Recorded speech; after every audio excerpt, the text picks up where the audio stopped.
Hello, and welcome back to Games Embassy with the Ambassadors of Gaming. I'm one of your two hosts, Ambassador Chris. And I'm Ambassador Michael, another one of your hosts. And we have news about stuff. Mike, how are you today? I'm doing wonderful. I had troubleshooting going on earlier today because nothing on this show can ever work correctly the first time. So there was that. As always, just like Easter. That was really fun for me. I love when the only time stuff doesn't work is when we're on a timer. It's really great. But anyway, we have a friend with us today. That was what we were troubleshooting over, trying to make everything work in concert.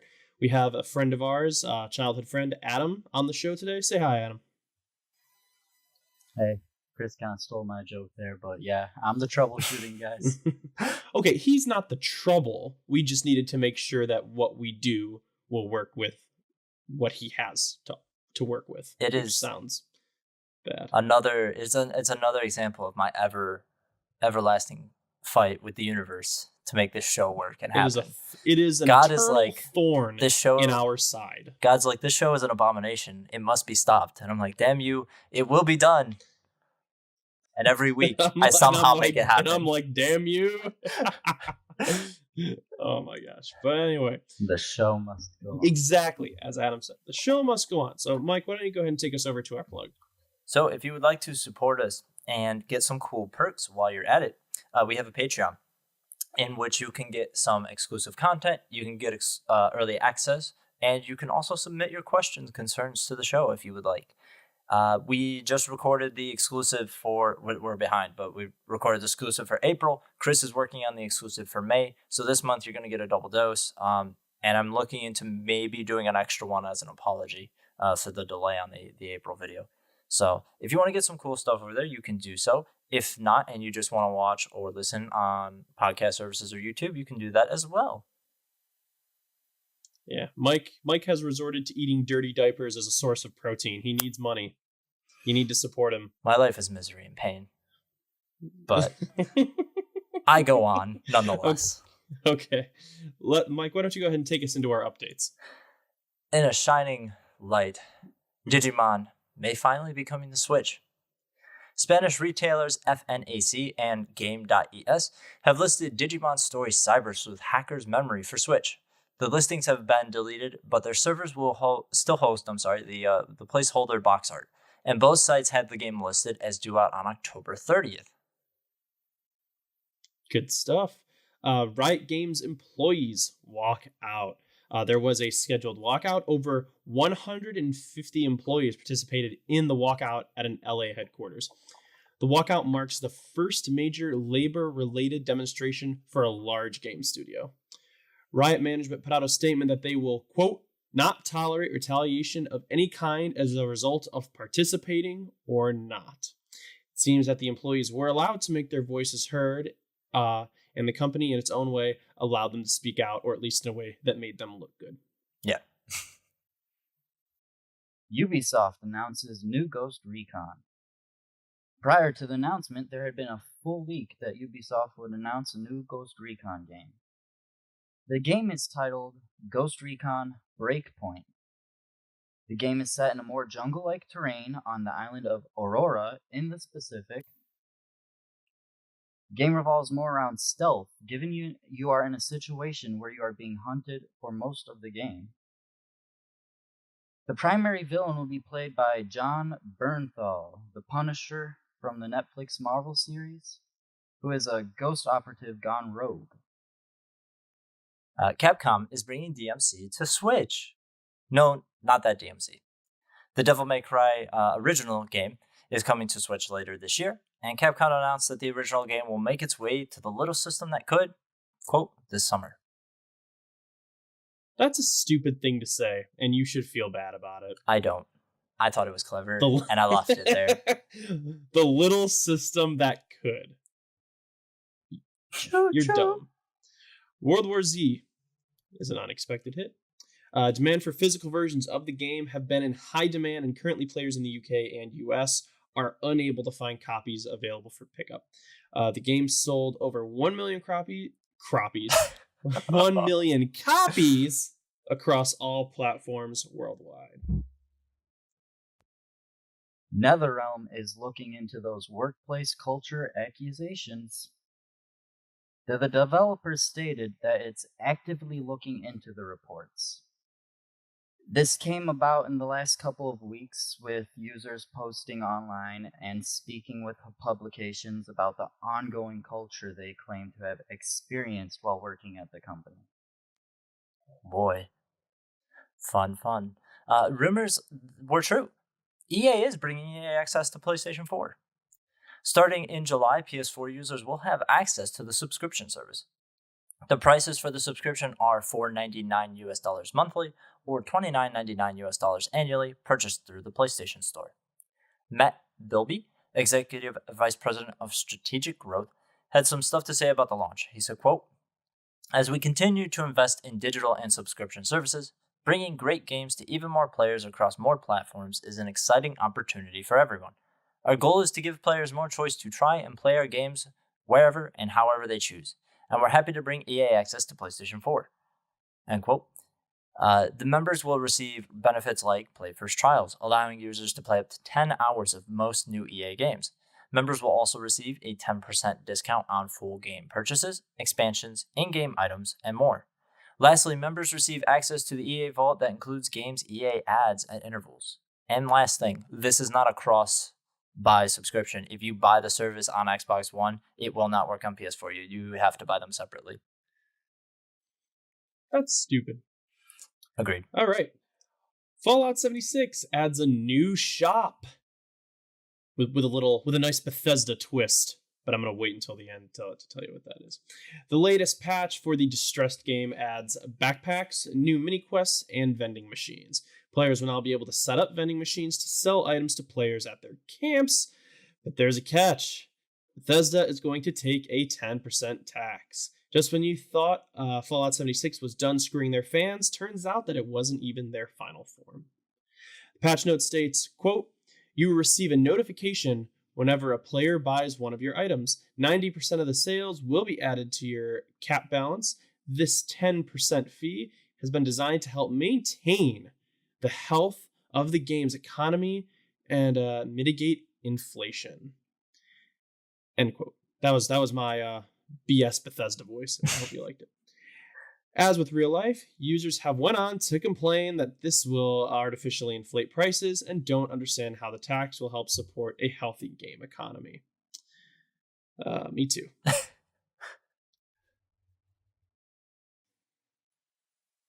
Blizzard wants to cut out crunch for World of Warcraft. John Haidt, the executive producer and vice president for World of Warcraft at Blizzard, spoke to Eurogamer about crunch. Quote,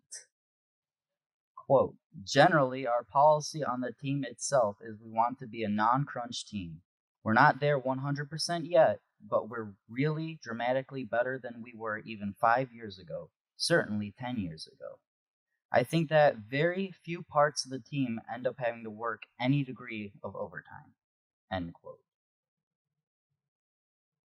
Quote, "There's enough studies that have shown that people are just not that effective once they've crossed 8-10 hours of work.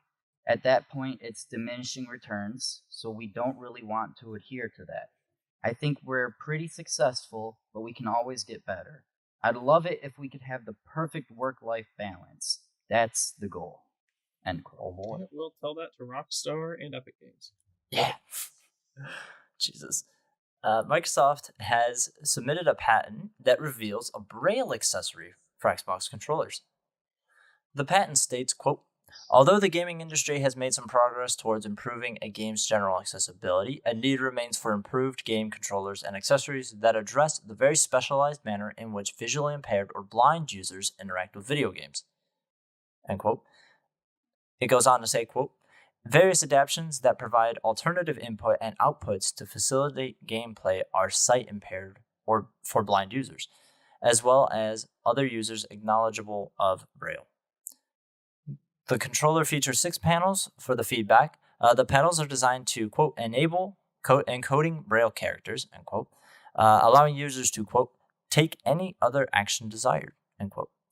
Some uses for the controller include, quote, general game information or fast-moving information, such as general chat data, may be presented to the braille display, while information or activity specifically relating to the user, such as messages directed to the user, certain game activity or sounds or other gameplay. End quote. All right, so lots of little updates. Some of it bad, some of it not bad, some of it really bad. But we are going to move on. We're going to move on to the of information. I just love the poop that always exists in the game industry. I know we've talked about our Adam, are you aware of our poop pendulum metaphor? He's unaware. All right. Well, I will not explain it now, but it's a really, really good metaphor. But there are some companies that are just constantly covering themselves in poop. They just pick up the bucket and dump it all over themselves. They take control. Yeah. Kind of like Bethesda with Fallout 76. I assume Squaresoft is one of these. Yeah, that's cool. Yep. Go ahead, Chris. I forgot to change their name. Yeah, something like that. Yeah. It's been what, like it's been something like that, yeah. All right, so moving on to the news. EA executives comment on Anthem's performance. Oh boy, this is always my favorite part when we get to talking about Anthem. Wonderful. And how great it's doing. During a company investor call, EA executives Blake Jorgensen, I think that's how it's pronounced, and Andrew Wilson spoke on behalf of the company about Anthem. Jorgensen told investors, quote, Anthem underperformed our expectations. He went on to say that, quote, we continue to invest heavily in Anthem with developers working on game quality, content, systems, and game mechanics. It's great original IP, and we've doubled down on the product, end quote. Wilson stated the company's plans with, quote, we are committed to the live service for Anthem and delivering for our community in this new IP over the long term. We believe in the team at BioWare, and we also believe in what they set out to achieve with this game building a new IP and melding genres to reach a new audience, end quote. One of the most interesting pieces from the call, though, came from Wilson talking about how the company plans to market and launch games going forward, not just Anthem. After he was asked about how launches of games like Anthem and Battlefront 2 will affect big budget releases, he said, quote, it also comes down to changing how we launch games and how we rolled out. And you should expect we'll start to test things like soft launches, the same things that you see in the mobile space right now. And it also comes down to changing how we communicate with players. And our entire marketing organization now is moving out of presentation mode and into conversation mode and changing how we interact with players over time, end quote. Okay. So I know you probably can't hear it because Mike edits these videos, but it seriously took me forever to get that quote correctly. Yeah. So just felt you all should know. Andrew Wilson. Great, man. It happens. Yeah. I had to put a few commas in here just to make this break it up. work. Yeah. Or as some men say to their lady friends, this never happens. He messed up just. Yeah. He messed up on purpose to make me. All right, so I guess I'll start with. I want to start with Adam because I don't know if he has any the horse in this race. Do you care at all about Anthem? Like, does matter to you? I know you don't really play EA games, but do you care at all?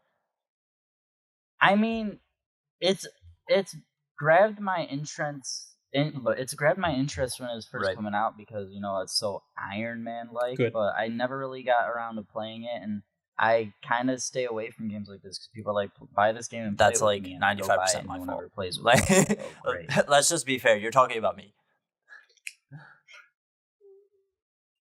Oh yeah, he does that too. I mean, no, but, I was talking more. Well, because we had this scenario with The Division. I was like, dude, go buy The Division, and then you went and bought it, and then we like never played it together. I think we played it together like twice, maybe. I mean, honestly, and that was kind of on me. I was trying to figure out everybody's tastes a little bit better, and trying to like get people to try stuff they might like. But I respect people's opinion on this. But so otherwise, like, does this matter to you at all? Fair enough. That's a hard game. Are you talking about The Division? Yeah, we're talking about Anthem. We're talking about Division. We're talking about the first Division. Okay. Yeah. Okay. But anyways, bring it back into Anthem. Yeah. So this is kind of a big deal because rather than most of the time EA will just shut a studio down after it flops. And I guess that still is on the table. But we saw Mass Effect Andromeda, we've seen Battlefront 2, and we've seen now Anthem, and Apex Legends is barely holding on as it is right now. In terms of popularity, I would say that's accurate. In terms of popularity, it's only really good franchise right now, aside from, of course, FIFA and all of their sports games. Mm-hmm. I think it's kind of funny that they're like, this game did so bad, we have to reevaluate how we design games entirely. Well, how we launch them. Entirely, how we launch them, how we advertise them. Yeah. Real quick. They need to worry less about the money. One follows the other. If you make a good game, you'll make a lot of money. That's usually how it goes. You can also spend a lot of money and make a game that doesn't really age well, or at least doesn't have a good launch, aka Destiny 1. Yeah. Destiny 1 is, I believe, the most expensive game ever developed at $500 million. Yep. $500 million to develop that game. Money. And a few weeks after launch, people were already like, we're bored now. That's the first 2 DLCs were okay. Yep. But it didn't really start to pick back up again until Taken King came out, its first huge expansion. I remember because me and Adam were super ingrained in Destiny during the first 2 expansions. Did that? Oh, yeah. Yeah, exactly. There was nothing. And so, I think that at least EA's just botched so hard some of the things that they've done in the last couple of years, that I think this might actually work out very well for them. I think they might be ahead of the trend here in terms of like in the live service. If you're going to roll out a live service and you're worried about making money, be transparent about it and be like, hey, look, we're going to launch this the same way we launched it before, but instead we're going to launch it, I don't know, for like $40. And then it'll get more expensive as time goes on because we'll add expansions and stuff like that. But those who buy it at launch get all the stuff for free. But the game will become more expensive as time goes on. Maybe that's how they, deal with this. But like as of right now, I don't know. Like, I feel for EA a bit with the Anthem thing in particular, because at first we all wanted to blame EA and be like, haha, it's all your fault. This blew up in your face. And then we found out it's not really their fault. They just it was BioWare. Yeah, so this time. I'm more interested in the launching than I am about like, haha, Anthem is shit. Like we all know Anthem had problems. They're trying to fix it. It's not going as well as they hope. And I doubt we're going to see a turnaround for it. But I'm much more interested in watching EA and how they decide to move things going forward, honestly. I don't know. I think you're underselling it. Anthem doesn't just have problems. Anthem has issues that are usually narrowed out in the beta phase. That's fair. They're just trying to make the game work. That's fair. I will be... It's set back their entire DLC path. Yeah, that's true. To be transparent, you're the only one of us who actually bought and played it. So I think you have probably the most accurate opinion on it. I mean, I remember when I was a kid and I was playing video games, your video game would come out, you wouldn't see the sequel to that game till like 7, 8, 10 years later. And now video comes out, sequels coming out like 6 months, a year later. And they're not giving these people enough time to sit down and work on on the contrary, just Anthem get it out plenty of time. Yeah, this is a rare exception. BioWare isn't accepted. BioWare had plenty of time.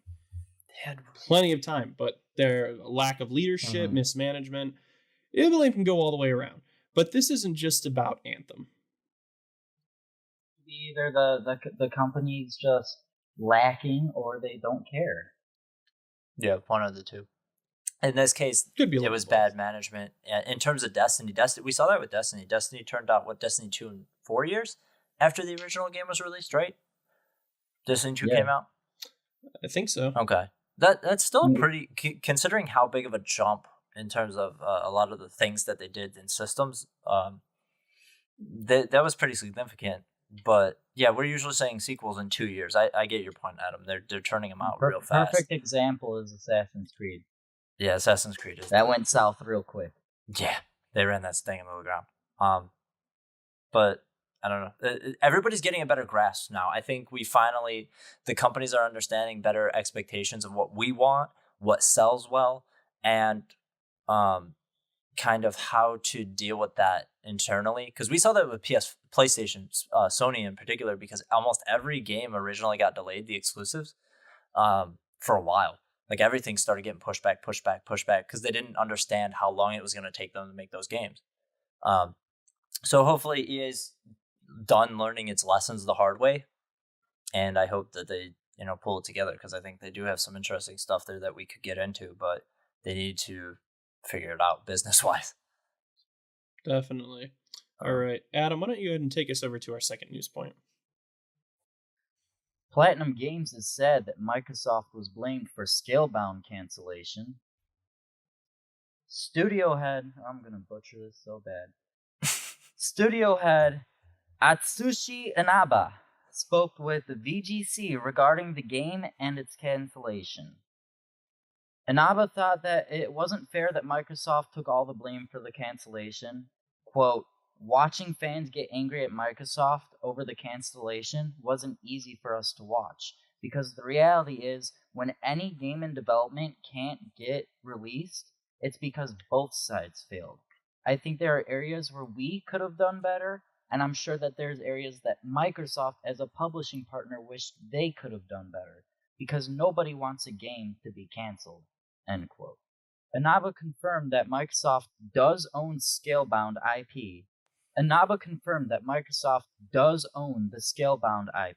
Quote, at the bare minimum, it's unique for us as a title in so much as we didn't do all the things that we needed to do as a developer.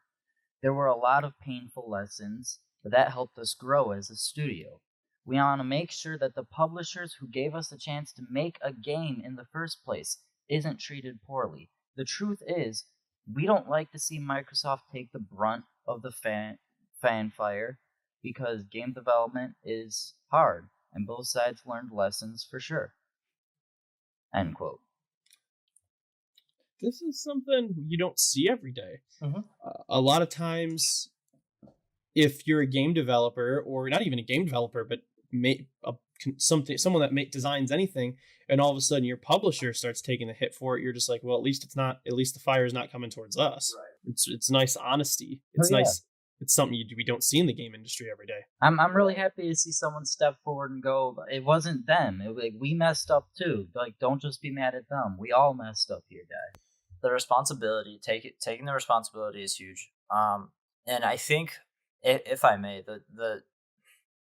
there's two things that contributed to this. And I'll get into that in a second. I just want to make sure that we're on the same page with it. He confirmed that Microsoft does still own the Scalebound IP. We talked a little while ago about how technically they weren't allowed to do anything with the trademark. Like, they were declining the trademark to keep using Scalebound because they don't have any plans to use it. So the trademark office declined them the usage of it. And there was that rumor it'll come to Switch and all that. So I just want to make sure we're all clear that that's probably not happening. But like, the two things I want to say is that, like, Platinum at the time that Scalebound came out, or Scalebound like was kind of announced and dealing with it, Microsoft hadn't had any IP really like take off yet, or like really hit hard. Like, they were still in that phase where like no one was excited about their games. Like, people didn't really care about, like, Halo came out and it hit a thud. Gears came out, it thudded. Forza does all right, but like Sea of Thieves hadn't really come out. And there just generally wasn't any interest in Xbox games. But Scalebound was different. Scalebound looked very Japanese. It looked very not traditionally what Microsoft does. So there was a lot of excitement about it. And then they were just like, no, we're not doing this anymore. And so that's why people were upset about it. And I'm glad that Platinum took some credit where credit was due, because at that point, I don't think they'd put out a bad game in a while either. So everybody was like, they can't possibly have been Platinum. You know what I mean? So I'm glad they took responsibility here, because Microsoft gets a lot of shit and they're trying to turn that ship around. And it's been a struggle for sure. So good on them. One of those things, I don't know, maybe this should have been an update. I don't think there's much to say on it except good on you. Yeah. Like I said, we don't see this very much in the games industry. Someone who's willing to come forward and say, hey, it's just as much their fault as it's just as much our fault as it is their fault. Yeah. Or even more so. I guess, I don't know. Ultimately, I put it in here because it's a feel-good story, in my opinion. Like, yeah, it's sad, but at the same point, like, it feels nice. And there's a lot of other stuff we're going to talk about today that's not as nice. So, Feels good, man. It breaks it up instead of feeling like we're constantly in despair. Outside of video games, even outside of video games, you know, you never really see anyone own up to their own mistakes. Yeah, there's a lot of PR and saying things without really ever actually apologizing or actually making a definitive statement. I think I can agree with you. But I think Chris is also right. Maybe it was just a fact, but, you know, it feels good to feel good. So I put it in there. I'm still waiting on Bethesda's apology for creating Fallout 76. Yeah, good I've luck. been waiting on Good that. luck with that. Yeah, that's never happening. Yeah, that's not happening. Better watch out, or they're gonna put a Teflon bag over my head. That would be like my parents apologizing for my birth. True. Lord, this show gets weird. The bag they put over my head will be low quality. At least I can be assured of that. Maybe you could just All right, poke Mike, a why hole don't in it you with your tongue, and then you'll survive. Anyways, take us on to our next point. Oh boy, here we go talking about Gearbox and Borderlands again. Here we go with some controversy. Great. So, you may have noticed some voice actors have not returned to Borderlands 3. Claptrap voice actor and former Gearbox employee David Eddings and Gearbox CEO Randy Pitchford had a heated exchange over Twitter. Not directly, of course, only in subtweets. Eddings stated that he hasn't reprised his role in Borderlands 3 for the beloved robot character, stating that he, quote, insists on getting paid, end quote. Eddings went on to dig at Randy, saying, quote, I'm not telling them how to run their business, but maybe next time they should put the $12 million payment from 2K in the Gearbox bank account instead, end quote, referring to the current lawsuit where he's being accused of basically embezzling that money. Pitchford stated Eddings was, quote, paid very handsomely during his employment, end quote, and Gearbox, quote, made a relatively generous offer to reprise his role, end quote. But Eddings refused. Gearbox made a statement to IGN saying that they offer, quote, the opportunity for salaried employees to voice characters in the game, but it is not a mandatory responsibility to their job requirements, end quote. Gearbox claims that Eddings was offered an industry standard rate. Randy went on to call Eddings, quote, bitter and disgruntled about having been terminated. Ellipses, end quote. Adding that Eddings was offered, quote, 2x scale, end quote. In response, Eddings went on to say that he, quote, ultimately offered to do it for free in exchange for past royalties plus an apology for something I've never spoken about publicly until now. Randy physically assaulted me in the lobby of the Marriott Marquis at GDC 2017, end quote. Gearbox told Eurogamer, quote, Gearbox takes any and all claims of this nature very seriously, and we will abstain from commenting on the allegations Dave is making because it is a personal matter, or a personnel matter. We appreciate David's contributions to the Borderlands franchise and have continued to assert we would welcome him back into the mix as the voice of Claptrap and other future opportunities, end quote. So we don't normally... What the hell was that? What, the accusation or him? It just takes such a huge turn. We're talking about not getting paid, right? All of a sudden, hey, by the way, this dude assaulted me. People are always whoa. What? I'm like I've never talked about this before, but now because everything's going bad for me, let me just let it slip about how this happened. Right. And I'm not saying I do or don't believe him. I don't find that to be relevant. I included it because it's part of the story. We avoid drama as much as possible, but it's kind of one of those things where it'd feel weird to not negate, not eliminate. Yeah, I wonder, not include Adam, we don't know for sure whether it's true or false. Oh right. Yeah. Oh yeah. But he's right in terms of sometimes when people get spotlight on them, they're like, hey, look at these other things, bad things that happened to me. So I get where he's coming from. Yeah, they deflect. Yeah. There's a bunch of stuff in here, so I guess let's take it one at a time. I want to particularly go to the voice acting part first, because I'm just going to work my way down the story. So as we know, like some voice actors have issues because the way voice acting is done in video games is not the same as it's done in movies, just in acting in general. So sometimes when you do video games, you have to do motion capture. Sometimes you don't. Sometimes you are told what character you're playing. Sometimes you aren't. There's a story famously that one of the characters in the Arkham series had no idea he was auditioning for a certain character in the Arkham series or what his lines were going to even be used for until after the game came out. So, with this, I find it weird, but I don't have enough information to be like, hey, he didn't get paid or he didn't get paid. So I can't really make a definitive statement on that. But I can say definitively that I think you should get paid if you are doing additional work that is outside of your job outside of your job description and like what you normally would do, Oh yeah, I agree with that. I also agree. Okay. So I don't want to go into the lawsuit thing because again, we don't really want to talk about that until there's like a definitive thing on that. So let's get past that. Here's the thing with Randy. Adam may not know because he's not in the weeds as much as we are on this. We just talked about this guy last week about putting his foot in his mouth. Like we just talked about him. And it's Dude, like, wait, can I stop? Yeah, go ahead. This makes me think of that meme that everyone's been using where it's like, so this game won't have microtransactions. He goes, well, yes, but actually no. That meme that's been going around. That's exactly what it was too. That's the funny part. Yeah, I don't know. But Randy does a good job of putting his foot in his fucking mouth. And sorry for cussing, but like, it's just like, come on, man, you clearly didn't learn your lesson from last week. Like this just happened.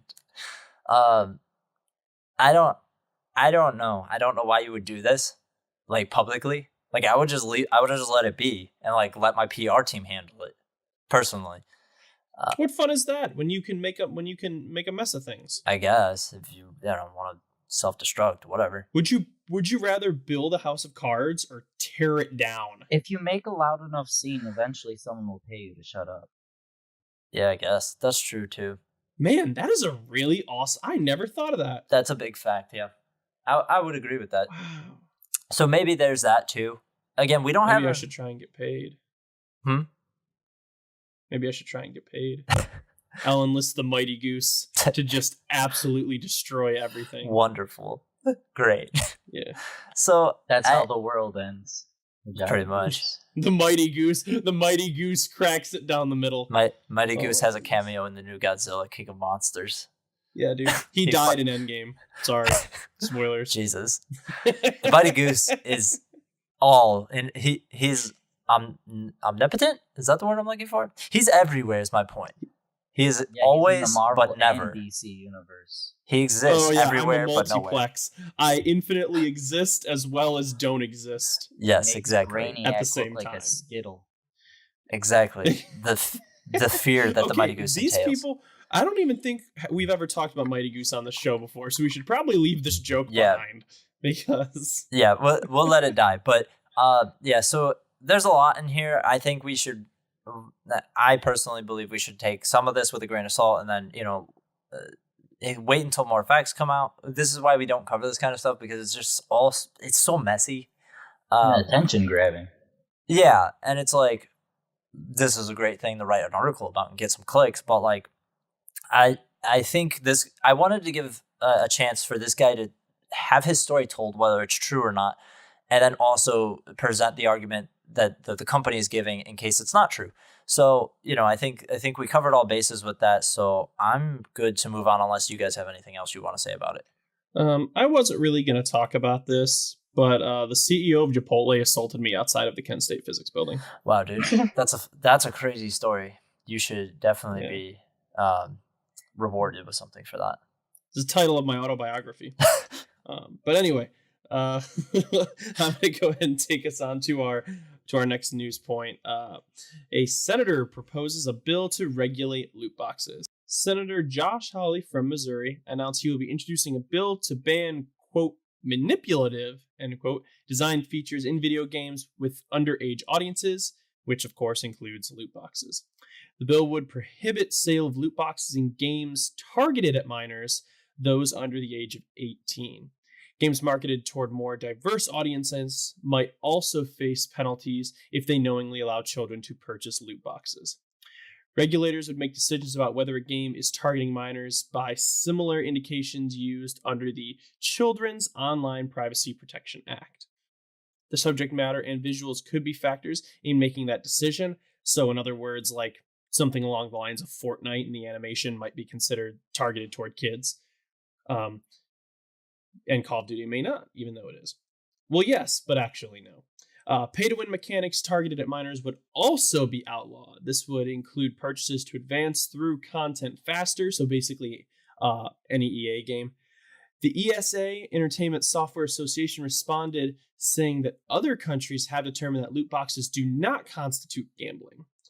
Quote, "We look forward to sharing with the Senator the tools and information the industry already provides that keeps the control of in-game spending in parents' hands. Parents already have the ability to limit or prohibit in-game purchases with easy-to-use parental controls." So, first thing I want to say is when we already talked about this just a little bit, what constitutes targeting minors? Because there are circles that think video games are something to be grown out of, that only like immature people play video games. So does that mean that Yeah, I gotta agree with every Chris's game question. would face these penalties? Yeah, it's too opinionated. Exactly. It's very vague. Because there's people that think video games in general are for kids, which is untrue. Yeah.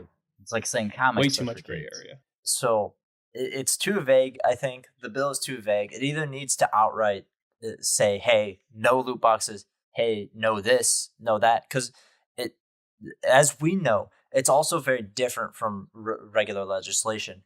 Because if a game has loot boxes in it and it's rated M, you can still have your parent go to the store and buy that for you. It's not illegal. Exactly. You'd have to look at the population playing the game rather than what exactly it's targeted at. Right. So go ahead, Adam. This gambling stuff with games and everything's gotten so serious that they've taken the game corner out of the Pokemon. That's actually true, yeah. Oh, yeah. I forgot about that. That's a really good point. That's true. That's actually a good point. That's definitely a US culture thing. Yeah. We have pretty negative views on gambling here in this country. There's billboards, there's help systems. So we don't have a positive view on gambling in general. So once this becomes a big enough stink where mom and dad who don't really know much about video games or, it could turn into all that. So they need, I think, if they're going to do this, just make a decision on what exactly you want to define. You need to define what the rules are, what the law is, and move forward with that. Because this is going to be one of those, like, Call of Duty's not, under this, I think Call of Duty would not be considered for children. So it would not fall under the rules of having to legally do it. But they also can't sell loot boxes to children, which means they can have loot boxes in their game, but they can't sell it to children. Which makes it like Activision's not going to care. Like, they don't care. And there's no way to enforce that. There's no way to enforce that. They're going to slap a fine on you. Like you just said, like parents, even without the fine, parents will go buy their kid this game, but it's not directly targeted at kids. Mm-hmm. How many times have we heard of anyone under the age of 15 say they're going to bang your mom during the 360 days during a Call of Duty online match? Almost every time. Yeah, a lot. It still happens. It does. Never forget.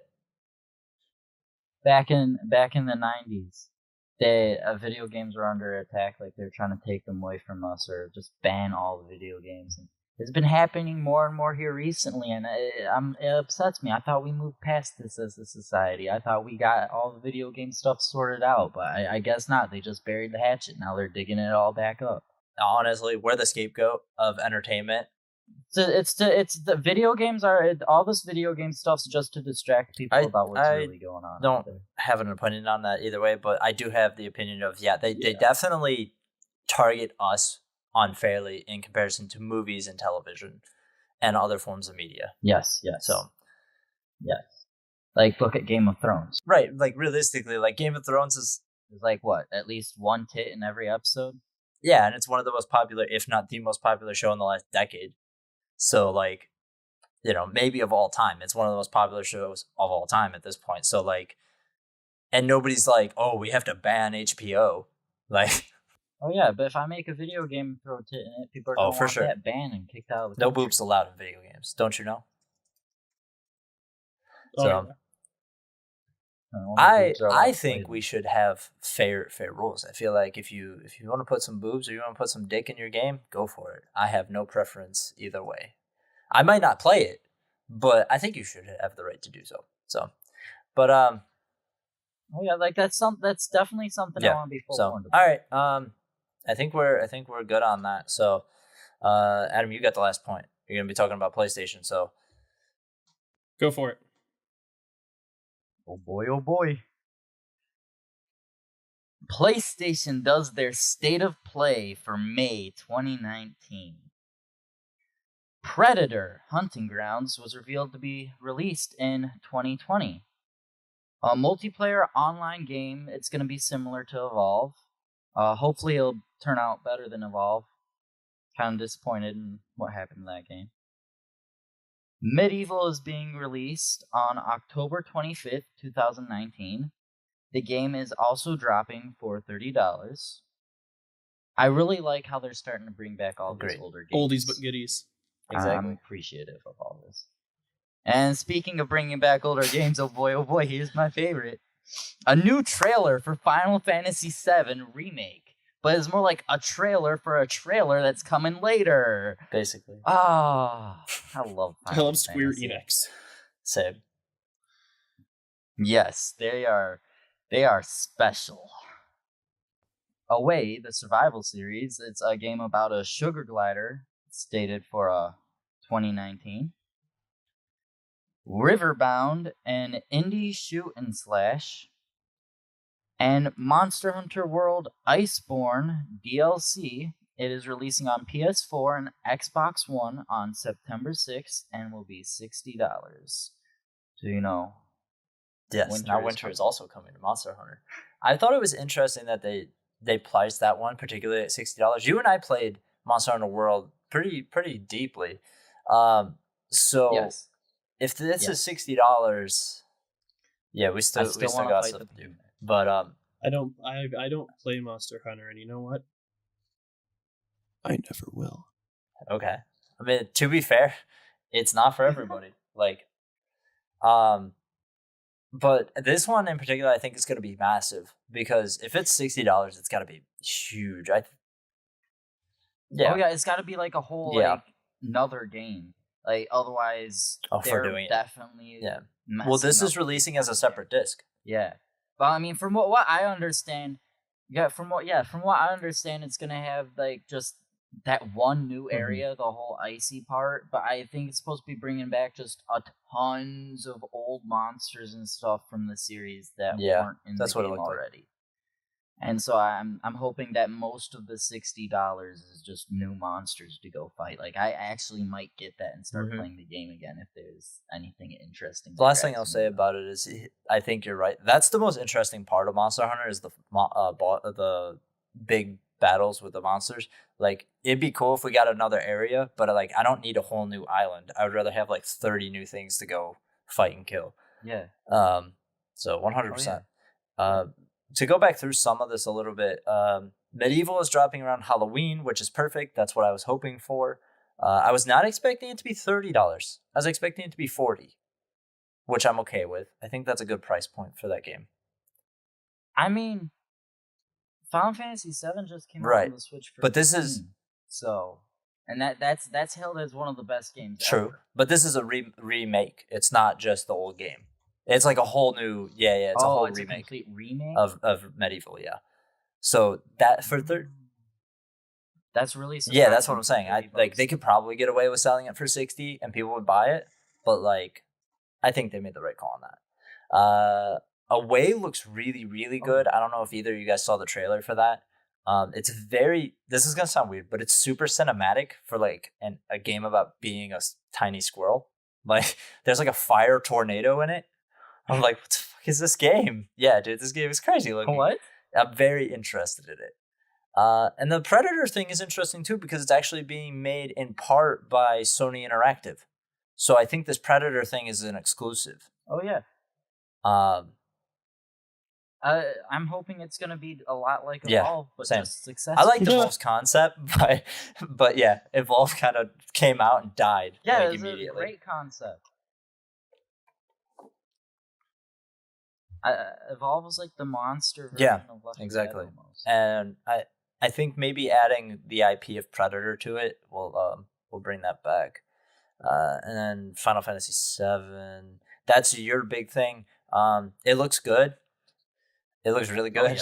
Oh, yes. Some people said they were a It's little amazing.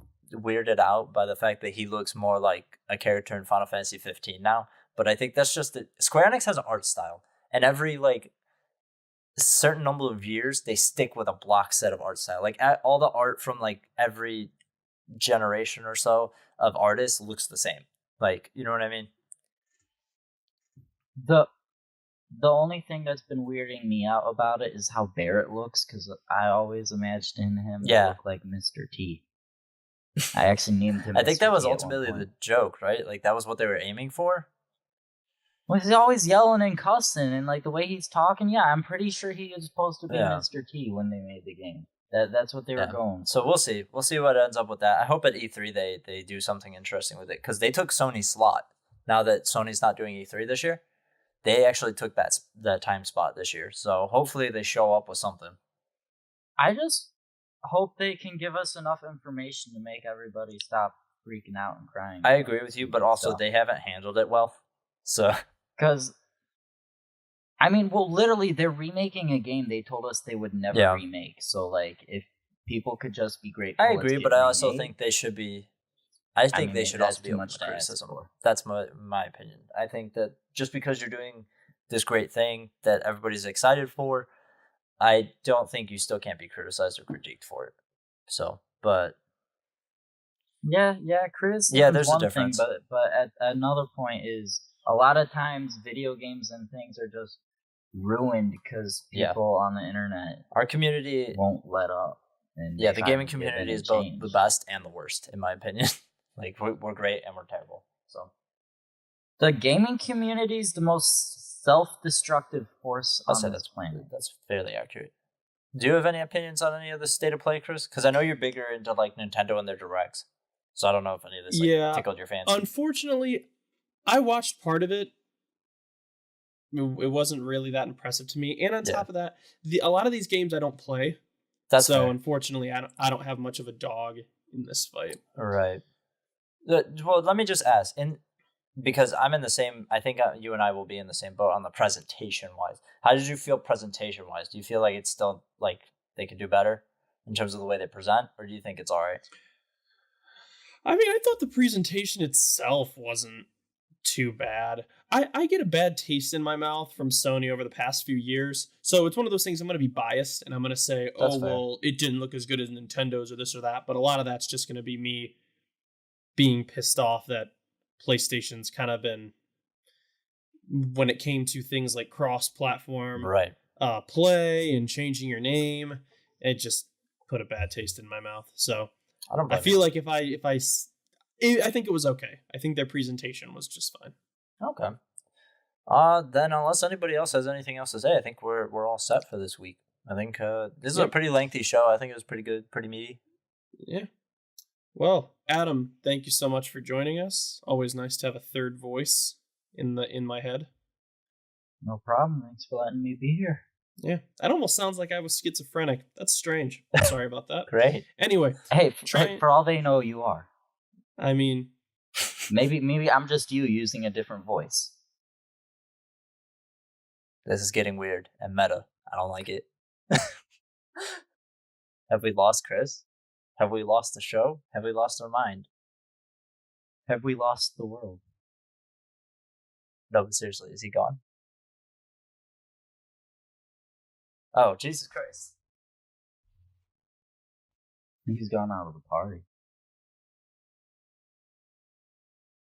You mean Jesus Christ? I don't know. I don't know if he left or... I think he actually left. Jesus Christ. Yeah, he made that joke, and I had to make my joke. And then he left? I heard it leave, and I was like, what the fuck? Where'd he go? Alright, well, fuck it. I guess I'll do the outro to the show because Chris is gone. So... And if he comes back, I'll just include it again. Oh, he's back. Hello. My console shut off. Oh, he's back. Oh. We were like, what happened to him? I'm I was like, are you schizophrenic? And And then you didn't say anything, and I was like, is he trying to make a joke? What happened? I was like, it could just be him using a different voice, and then you're gone. And I'm like, oh, that's just backing up what I said. No, my PlayStation shut up. God damn it. We always record on the Xbox, so I never have this issue. Son of a bitch. Okay, I'm going to do the outro again. All right, there you go. Jesus Christ. I was saying profanities, and you'll hear that when you get my audio. Yeah, I'm sure I will. All right. Anyway, I think that's going to be it for us today. Special thanks to Adam for joining us. It's always nice to have a third voice in the headset. It's nice to be here. Thanks for having me. Good stuff. Try and check us out at least once a week. That's how often we try and do this. Stop by. You might like what you find. I have been, and always will be, Ambassador Chris. And I'm Ambassador Michael. And we will see you next time. Goodbye. We're gone. Peace out.